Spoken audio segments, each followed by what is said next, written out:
spend a lot of time trying to convince people to come over from France to visit, to see a real connection between growing food, consuming food, and taking care of the land. And it's something that speaks to Europeans very closely, that connection between real food, not fake food, taking care of the land. And I think it's something that can attract Europeans.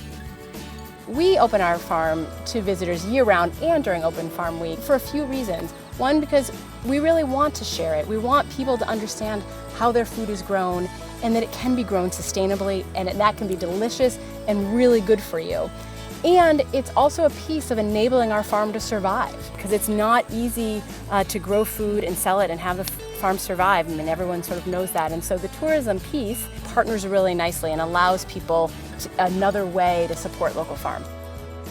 We're not providing a bed and breakfast on a farm, but indeed we're providing an incredible experience for people to come and share our farm life. And we have guests who have come for 25, 30 years.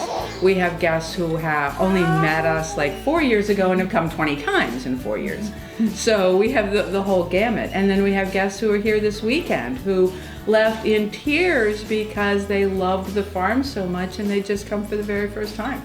The whole farm to table movement has really elevated the awareness and appreciation of where your food comes from and who is providing that food. Who is doing the work? Right, Cecilia? Yeah, who is doing the work to provide that food for you? We're really well located right here. We're four hours away from Boston, in New York City, and then Ottawa's not that far, and Montreal is really, really close. So there's a lot of people that come in the islands from May to October. We're very, very, very busy with tourists, and they love to stop along the way, stay at our bed and breakfast, and just relax. It's a 200-year-old farmhouse that used to be our dairy farm, and they like to hear all our stories of how we've kept the land alive. And they ask so many questions about, why are these grapes pruned like this? Why are these grapes pruned like that? And they just stay and relax. It's a quiet vacation.